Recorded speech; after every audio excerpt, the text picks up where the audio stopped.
La légende de la Llorona. En Amérique du Sud, une femme en habit de veuve, errant au bord des routes ou dans des ruelles des petits villages, terrorise tout le monde. Toute personne avertie sait qu'il n'est pas bon de traîner dehors les nuits de pleine lune. Gare à celui qui croise le regard de la Llorona, car le malheur s'abattra sur sa famille. Au milieu du XVIe siècle, un missionnaire franciscain écrit ceci. On entendait souvent une femme pleurer, criant la nuit, errant et hurlant. « Mes enfants, où donc vous conduirai-je » Bernardino de Sahagún, l'auteur, s'est installé sur le nouveau continent après la conquête des territoires d'Amérique du Sud par les conquistadors espagnols. Bien que l'on trouve une trace de la légende de la Llorona dès l'invasion hispanique, il est impossible de dater précisément cette légende. En supposant qu'elle soit aussi ancienne, il est aisé de s'imaginer ce qui peut bien terroriser encore les peuples de cette région du monde. Le spectre d'une femme. En effet, c'est ainsi que la Llorona est présentée. Son nom signifie littéralement « la pleureuse » ou « femme qui pleure ». Il existe de nombreuses histoires sur ce fantôme. Elles varient selon les époques et les pays. En voici quelques-unes.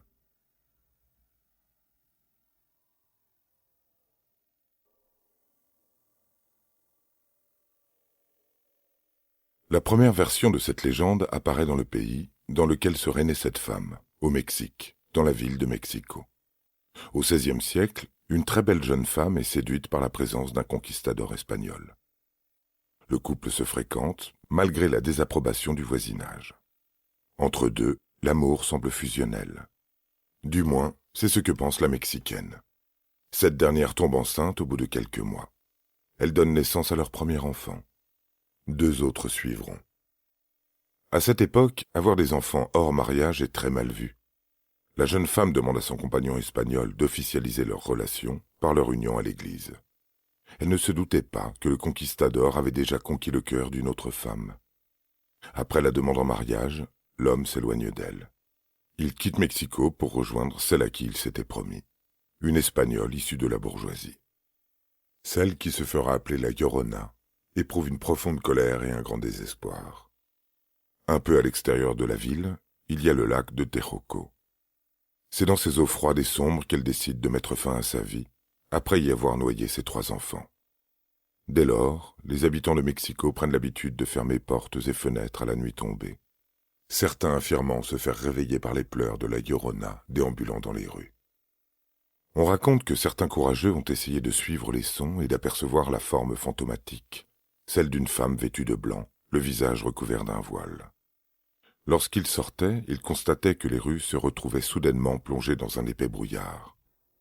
Ils apercevaient la femme parcourant les rues très lentement, jusqu'à atteindre la grande place Zocalo, avant de regarder en direction de l'est et de reprendre sa route. En la suivant, ils étaient frappés par sa malédiction et les membres de leur famille finissaient par périr les uns après les autres. Cette même légende est racontée à quelques détails près dans la région montagneuse des Llanos au Venezuela. Quiconque entend la pleureuse la nuit doit s'enfermer à la maison et ne sortir sous aucun prétexte. On met en garde également les enfants qui seraient les premières victimes de la Llorona. D'autres versions, pour la plupart répertoriées dans les légendes mexicaines, proposent une origine différente à la Llorona. Pour certains, ce serait le fantôme de la Malinche, une femme maudite après avoir trahi son peuple durant la conquête espagnole. Cette histoire nous amène au début des années 1500. Malinali, ou Doña Marina, nommée ainsi par les conquistadors espagnols, est une très jeune amérindienne d'origine nahua. Esclave, elle est offerte en cadeau au célèbre conquistador Hernán Cortés, dont elle deviendra la maîtresse en octobre 1519. Quelques mois plus tard, elle donne naissance à leur enfant, un métis. Vouant une haine contre son propre peuple, puisque ce dernier aurait été responsable de sa condition d'esclave, elle aide les Espagnols en fournissant de précieuses informations. La conquête des territoires indiens est beaucoup plus simple grâce à son aide. En 1526, la jeune femme quitte Cortés pour un autre conquistador, Juan Jaramillo. Elle lui donne un fils. Quelques années plus tard, elle meurt dans des circonstances qui nous sont encore inconnues. On peut supposer qu'elle a été tuée par les Amérindiens. Dans l'histoire du Mexique, la Malinche est vue comme une traîtresse, trompant toute personne répondant à son appel. La Llorona pourrait être également une riche héritière ayant acquis de nombreux biens grâce à un mariage avec un noble, avec qui elle a eu 3 enfants. À la mort de ce dernier, sa belle famille choisit de la destituer. Pour se venger, elle décide de noyer ses 3 enfants avant de se suicider. Une fin similaire à la première version. Dans les autres versions de la légende, on ne fait pas mention des enfants noyés. Il s'agit tantôt d'une épouse morte en l'absence de son mari, revenue sur terre pour le retrouver, tantôt d'une femme assassinée par son mari, revenue d'entre les morts pour le hanter. Vous l'aurez compris, celle que les Européens considèrent comme la Dame Blanche d'Amérique du Sud est bien plus qu'un mythe. C'est un symbole pour le peuple mexicain. Elle représente l'idée d'un métissage, voulu ou non, entre les natifs du Mexique et les conquistadors. D'ailleurs, on retrouve ce concept de métissage dans d'autres pays d'Amérique latine. Par exemple, au Guatemala, la Llorona est une femme métissée du nom de Maria. Son union avec l'envahisseur espagnol lui a permis de s'élever socialement. Un jour, alors que son mari est parti en voyage, elle entame une relation avec un autre homme. Elle donnera naissance à un garçon qu'elle finira par noyer, pour que son mari n'apprenne pas son histoire extra-conjugale. On dit qu'à la mort de Maria, Dieu l'a condamnée à errer sur terre pour qu'elle recherche éternellement son enfant mort. Au Costa Rica, c'est l'histoire d'une jeune autochtone tombée amoureuse d'un conquistador espagnol. Malheureusement, cette dernière est promise au roi d'une tribu par son père. Lorsque l'Espagnol présente sa demande en mariage, le père refuse. L'Amérindienne et l'Espagnol sont condamnés à se voir en secret au sommet d'une cascade. Les mois passent et la jeune femme tombe enceinte. Le roi, en l'apprenant, jette l'enfant du haut de la cascade. La mère, endeuillée, se suicide. Elle rejoint les esprits de femmes pleureuses des forêts que l'on retrouve dans des légendes bien plus anciennes. Aujourd'hui encore, on peut entendre ces sanglots lorsque l'on approche de la cascade. Certains y voient une mise en garde pour ne pas trop s'enfoncer dans les eaux profondes. Les Équatoriens mettent en garde toute personne souhaitant se rendre sur les berges d'une rivière avec un bébé ou un enfant de bas âge. Il est fort probable que la Llorona apparaisse et essaye de le noyer. Pour ce pays, il s'agit d'une femme qui serait devenue folle après une séparation maritale. L'enfant de leur mariage a été noyé dans la rivière. Si au Mexique, son apparition est celle d'une femme au visage voilé, en Colombie, son apparence est bien plus terrifiante. Elle n'a pas de visage. La peau de son crâne est décharnée et elle a des orbites à la place des yeux. En se promenant, elle bercerait continuellement un enfant mort aux bras osseux et des larmes de sang couleraient de son visage. En revanche, les Colombiens ne parviennent pas à se mettre d'accord sur ses cheveux. Ils sont noirs, dorés, argentés. La chevelure peut être peuplée de papillons, de grillons ou de lucioles. Cela dépend dans quelle région du pays elle choisit d'apparaître. Ici, elle ne se contente pas d'errer au bord des lacs ou dans les ruelles des villages. Elle hante également les montagnes et les vallées. Les voyageurs peuvent être surpris à tout moment.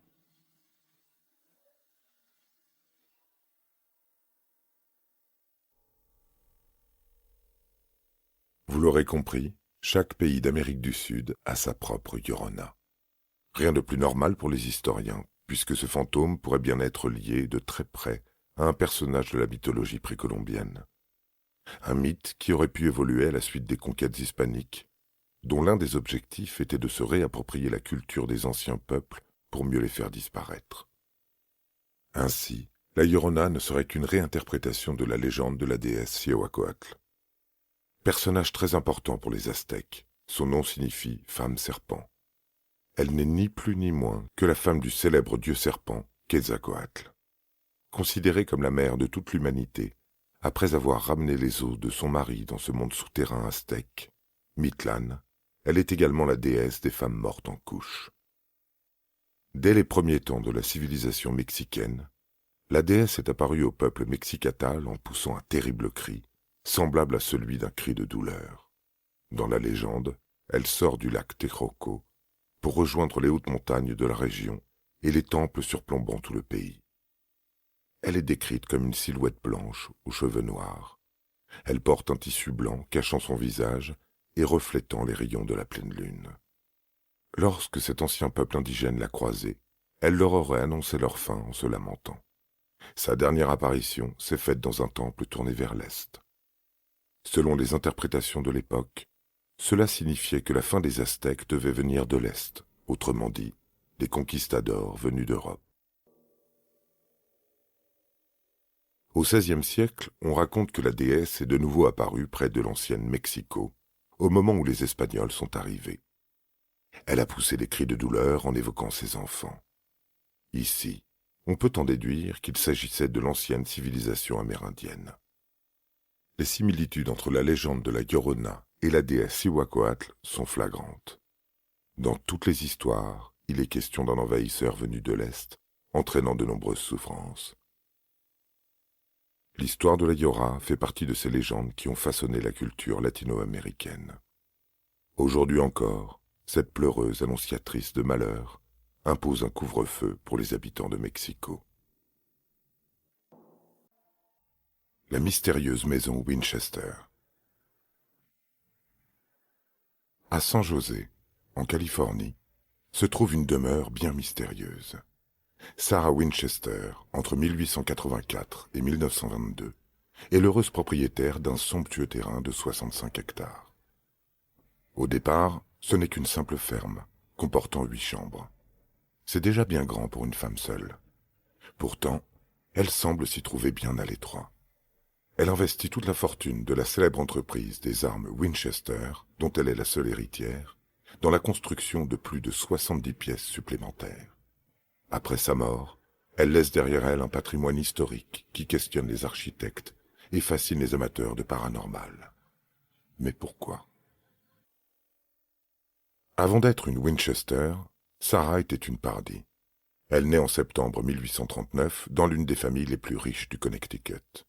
Elle passe une enfance dans la soie, tout à fait ordinaire, aux côtés de ses parents, Leonard et Sarah, et de ses 6 frères et sœurs.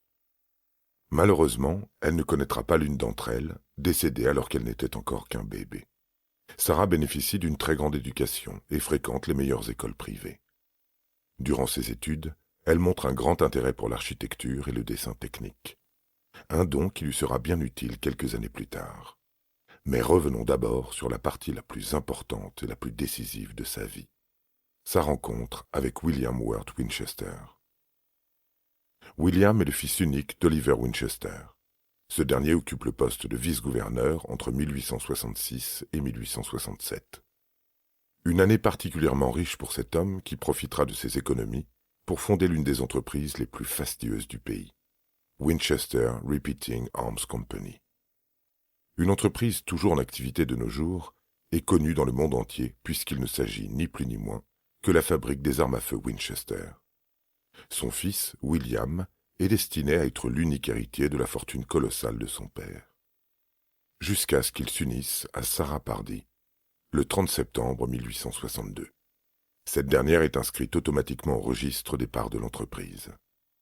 Ce riche couple, après un mariage heureux et quelques belles années partagées dans leur grande demeure du Connecticut, espère fonder leur propre descendance. Ainsi, en 1866, Annie Winchester voit le jour. Mais ce qui devait être une célébration se transforme rapidement en cauchemar. La médecine, encore peu développée à cette époque, ne parvient pas à trouver un remède contre ce mal qui semble ronger le nourrisson. Plus les jours passent, et plus la petite Annie s'affaiblit. Sarah ne comprend pas. Elle la nourrit, mais c'est comme si le bébé était constamment affamé. Annie souffre de marasme nutritionnel infantile. Cette maladie empêche le corps de l'enfant d'absorber les protéines transmises par la nourriture. 40 jours après sa naissance, la fille unique du couple Winchester décède. Le couple ne parvient pas à se remettre de sa mort. William Winchester tente de faire face au drame en s'acharnant au travail, dans l'entreprise de son père, et Sarah, complètement dévastée, sombre dans une profonde dépression. Ni sa mère ni ses sœurs ne parviennent à l'aider à supporter sa peine. Elle s'enferme nuit et jour dans la chambre, les rideaux tirés. Elle n'a plus la force de faire quoi que ce soit. Elle peut bien sûr compter sur l'amour de William, mais le couple se refuse à perdre un autre enfant. Leur relation est devenue platonique. Ils ne partagent plus le même lit. Un manque de tendresse que Sarah Winchester finira par regretter amèrement lorsqu'en 1881, William est emporté par la tuberculose. Un an auparavant, Oliver Winchester était également décédé. Sarah devient, par le mariage, l'unique propriétaire de l'entreprise d'armes à feu et l'héritière de plusieurs dizaines de millions de dollars. À sa fortune s'ajoute une rente quotidienne de 22 000 dollars par jour. Tant d'argent qu'il lui est impossible de dépenser. Sarah Winchester ne fait rien de ses journées. Elle ne parvient pas à dépenser 1/1000 de son salaire quotidien. Elle dort, consomme les repas qui lui sont livrés, et le reste du temps, elle cogite.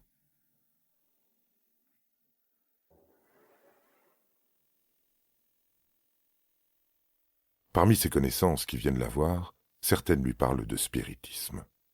À la fin du XIXe siècle, aux États-Unis, il existe de nombreux mouvements spirites dans la classe bourgeoise.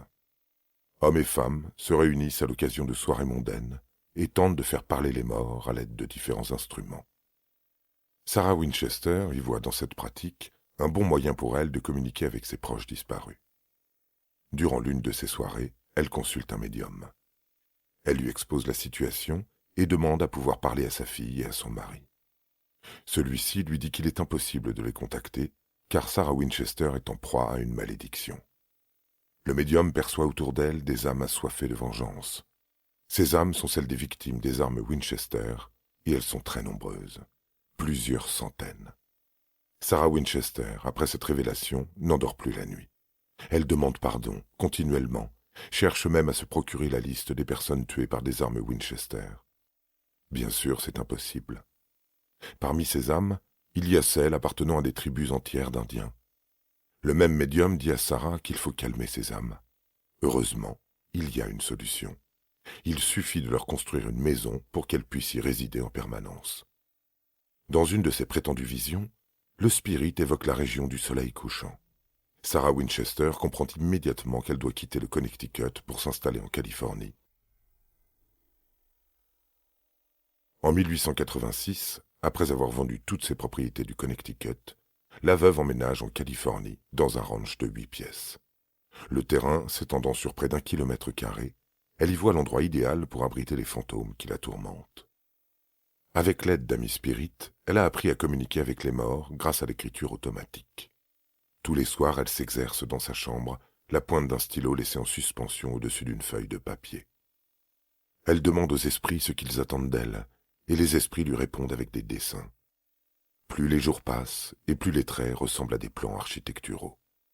Maintenant qu'elle a en sa possession cette ferme de 8 pièces, il est temps de l'aménager.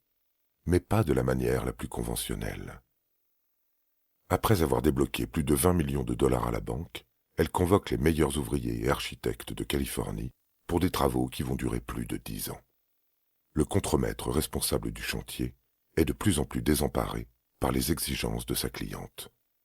Puisqu'elle est bonne payeuse, il fait construire des pièces, dont les plans sont de plus en plus absurdes.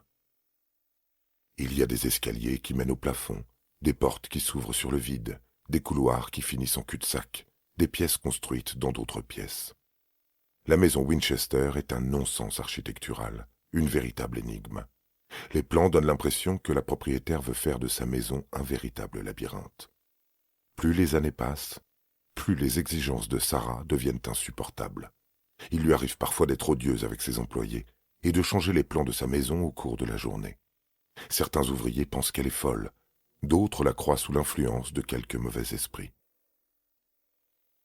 En effet, Sarah répond à toutes leurs exigences, quitte à faire installer des meubles au plafond ou de laisser le réseau de plomberie apparent. Au fil du temps, les architectes remarquent que leur commanditaire semble avoir une certaine obsession pour le chiffre 13. Ainsi, la maison comprend 13 salles de bain, 13 ascenseurs, 13 marches par escalier, 13 lustres, 13 vitraux par étage. Un chiffre qui se répétera jusqu'à sa mort, où elle signera 13 fois un testament structuré en 13 paragraphes. Au début des années 1900, la maison comporte près de 100 pièces. Et pourtant, les esprits ne semblent toujours pas être satisfaits. Pour preuve, en 1906, ils déclenchent un tremblement de terre, faisant s'écrouler 3 étages. Selon Sarah, les esprits des personnes tuées par les fusils Winchester n'étaient pas contents de voir que les travaux touchaient à leur fin. Mais pour le commun des mortels, c'est un événement tout à fait banal en Californie, puisque San José est situé à proximité de l'activité de plaques tectoniques. Les travaux reprennent quelques mois plus tard pour s'arrêter définitivement à la mort de Sarah Winchester en 1922. Le bilan dépasse l'entendement. La maison comprend 40 chambres, 10 000 carreaux de fenêtres, 17 cheminées, dont 47 foyers qui ne sont pas reliés pour la plupart, pour un total de 161 pièces. Le coût des travaux s'élève à plus de 60 millions de dollars, ce qui en fait la maison la plus chère du monde en ce début de siècle. Le célèbre magicien et roi de l'évasion Houdini parlera de maison du mystère. Une maison qui, effectivement, semble ne pas encore avoir révélé tous ses secrets. En 2016, à l'occasion d'une visite, une toute nouvelle pièce est découverte, coincée entre un faux escalier et une fenêtre menant nulle part. Durant ces 38 années de construction, des ouvriers ont affirmé entendre des bruits étranges émaner de la maison. Certains se sont épiés en permanence, comme si des esprits regardaient à longueur de journée l'avancée du chantier. Des rumeurs et des impressions que l'on ne peut pas prouver aujourd'hui. L'idée que des fantômes puissent se balader dans la maison viendrait probablement de l'apparence très particulière de Sarah Winchester. Elle se promenait à longueur de journée vêtue d'un voile, les mains gantées, une longue robe lui donnant l'impression de flotter. Elle avait une apparence spectrale, et son statut de femme isolée n'arrangeait rien à sa réputation. Plus tard, les historiens qui se sont penchés sur ce cas bien particulier ont noté que les journaux ont brodé au fil des ans sur la base d'un seul et même article paru en 1907 dans le San Francisco Examiner. Le journaliste de l'époque affirmait que Sarah Winchester construisait cette maison pour y égarer les mauvais esprits. La propriétaire n'aurait pourtant jamais pris la parole publiquement sur ce sujet. Les historiens pensent simplement que Sarah Winchester a profité de sa fortune pour faire parler sa créativité. Une sorte d'exutoire à son deuil. Mais là encore, ce ne sont que des suppositions.